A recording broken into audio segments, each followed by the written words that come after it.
Welcome back to my quest to bring you guys up to date as fast as possible regarding the Townhomes project in Delray Beach.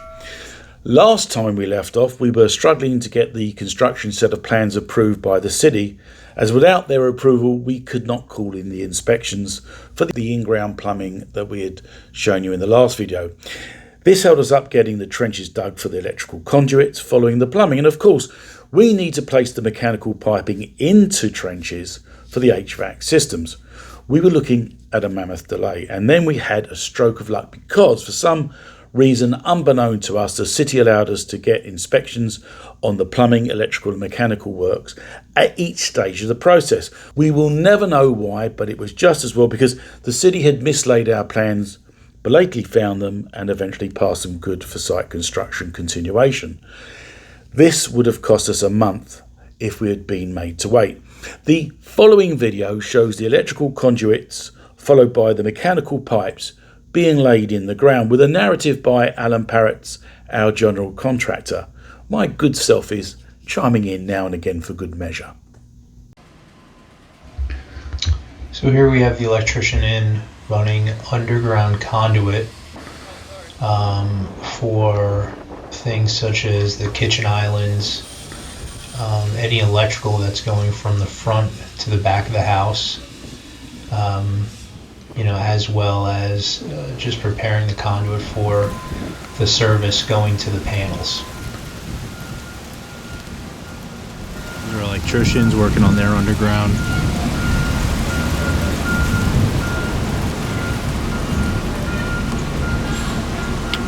That's that orange pipe right there is irrigation running underneath the slab that had to travel through this building.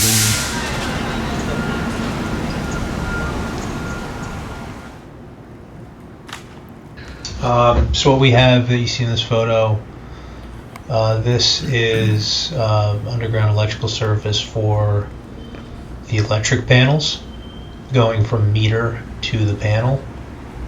And then you see some pre-trenching for some other electrical, but generally at this phase, this is after the plumbing has been inspected, backfilled, which allowed us to get into the underground electrical phase.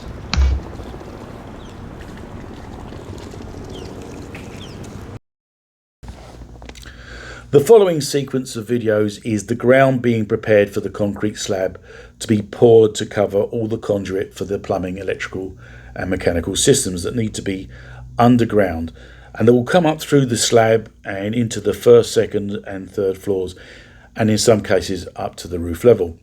This for me is the tipping point of the project. As Alan Parrott, our general contractor, and Christine Dvoracek, Tester Construction Project Manager, explains what you are watching, you will see that the building is starting to take shape and things are getting interesting.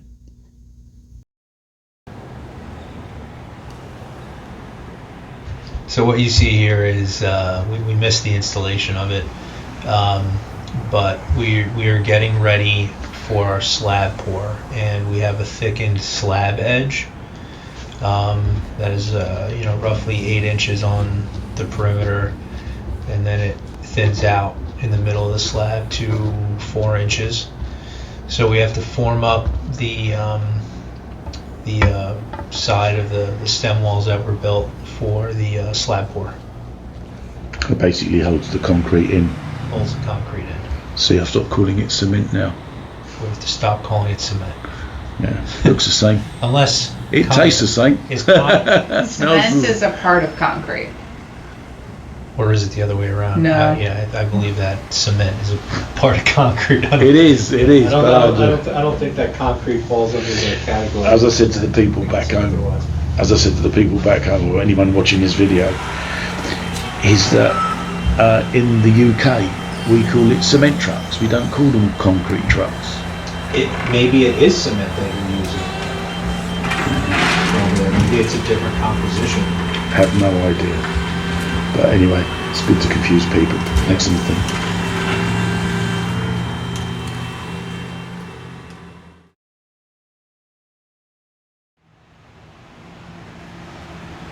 So you can see we've which is further preparation for the slab pour, adding bracing to the form boards.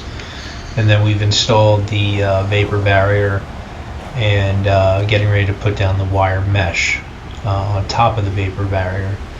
So after the vapor barrier is down, well, take a step back.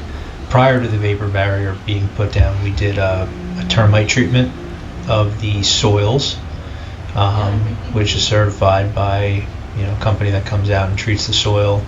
That gets submitted to the city. It's required to be submitted to the city prior to pouring our slab. So after we get our termite treatment, we put down the vapor barrier, and then we'll install the wire mesh. And then after that's installed, we will get our inspection by the city to allow us to pour. The wire mesh is really rebar, isn't it? No, it's not rebar. What's the difference? I don't, I'm not really sure. Apart from size, obviously. I mean, it's both steel, right? But it's a much thinner piece of metal, and it's weaved together in the form of a mesh. But it's there to strengthen the concrete, it though. Strengthens the concrete. So it's the same as what rebar does, but just in a different format. Yeah, it's similar. I don't, other than it being weaved together and put together in one full panel. I don't know how else to explain it. Difference from rebar, but yeah, I hear you. And the vapor barrier. That's kind of like a membrane. Well, it is a membrane. Yeah, it's like a waterproof. And that's to keep the moisture from the ground. Correct. Going into the the concrete. It's like the vapor barrier, keeps the moisture from coming up. Yeah. Okay. All right.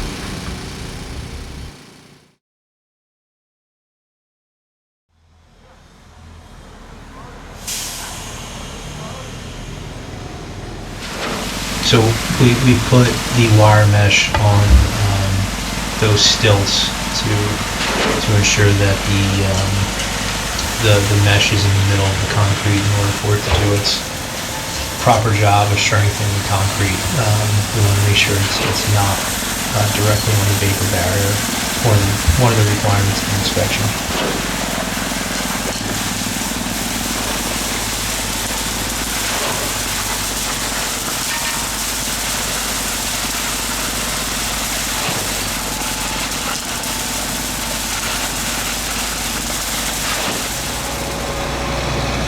So they're using the pump truck to place the concrete from the furthest distance from the pump truck. So what they'll do is they'll work from the furthest distance and then work their way in. And here you have just a view of the back of the pump truck. I don't know if you saw the concrete getting poured into the truck that then makes its way out to the slab. So right here you see the finishing machines ready and waiting on the side for once they're done pouring all the concrete. You see a man there with some straps over his shoulder. You can't see the machine, but he's got an aerator back, and he'll put that machine, that wand, into the concrete as it's getting poured to make sure that it's all getting dispersed and spread out evenly. There's no air bubbles in the concrete and voids.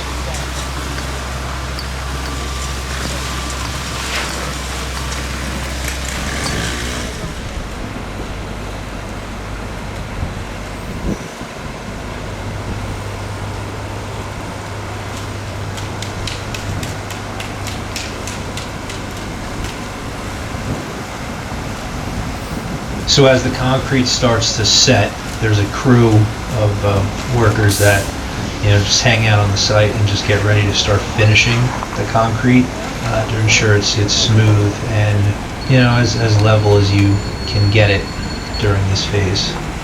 Do they top off afterwards, or no? It's just the way it is. That's just the way it is. Yeah. Yeah, and then so any covering that goes on top of this, like internally into the house, is obviously then that's when they make an adjustment. Right. So as we're doing our prior to doing our flooring installation, we'll prep and smooth it out further if there's major deviations from one side to the other.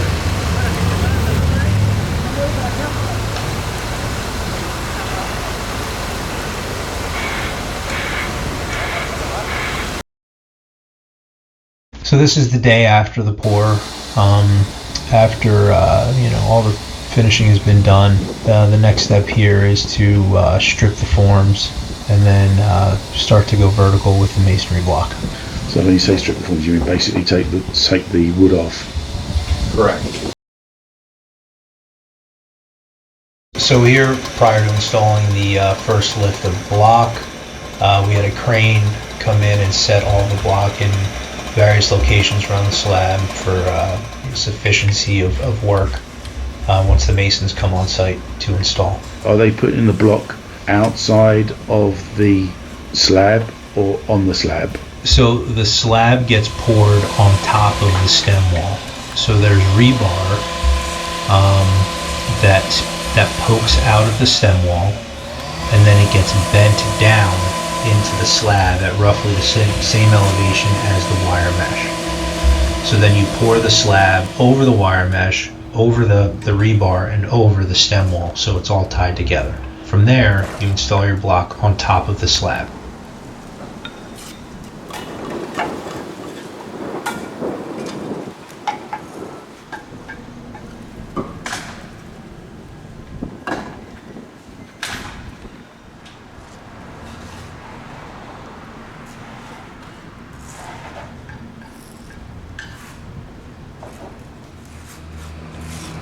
So this is just some shots of the masons working. You see that lath or ladder that's poking out of the block. You see those lines of metal. So those are used. You put them underneath the block after every other course, and then in that specific location you have a concrete column that's going to be installed. So that helps tie the CMU to the concrete column that's eventually going to be poured. So we're just getting taller here with the CMU as it's the days go on of the CMU getting installed. As you see here, we're walking into a garage. You see the lip that'll take you into the garage, and then you see that the interior portion of the home is 6 inches higher than the garage as designed. There you see the elevator pit from one of the homes. Prior to the slab getting poured and doing all of our form work, we obviously work off the plans. We also work off of window and exterior door shop drawings to create certain recesses that are required for upcoming constructions. So, entering into the garage, we anticipate pavers getting installed. So there's a smooth transition into the garage from pavers. The windows get installed. They require certain recesses to create the proper opening for those finishes. So there's quite a bit of planning that goes into the slab and understanding depressions and areas that need to be built up for future constructions. And the thing about it is, it's now for the first time starting to look like a building. Like a building, yeah.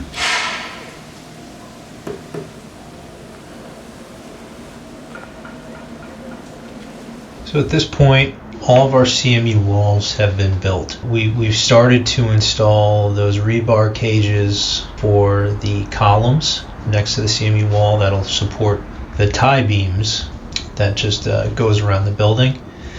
So we started to form out around those columns and create our openings for windows, garage doors. As you can see there, we have a window sliding door that's going to be installed in this location. It's getting formed out and squared out. Then you have column structure being created around it, cages getting installed, and the formwork starting to go in. And then if you see beyond in some of these videos, on top of the CMU walls, you'll see some plywood that's formwork for the tie beams that are going to be on the interior party walls and the exterior walls of the building.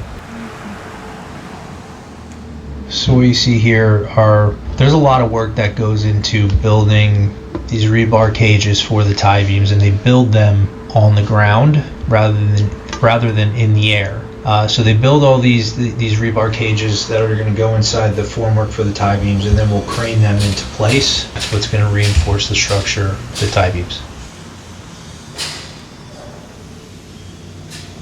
What tie beams are, and here is Christine with the explanation for people like me that have a low IQ? Or a tie beam glues the structure together. Imagine it's like you have a Lego set and you have columns individual.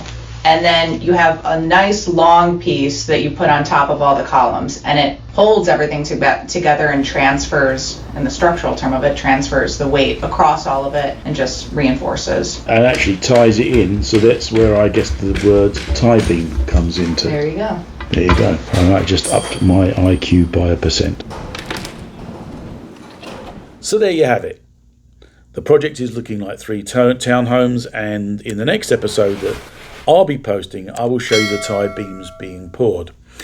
As just explained, these are the primary beams that connect or tie together 2 columns above the floor level to keep them from buckling. Pouring the tie beams happens straight before the hollow core floors are put on top of the first floor columns, and the process of building the project vertically takes on a life of its own, and the pace of the construction is very noticeable from this point on. Until the next time.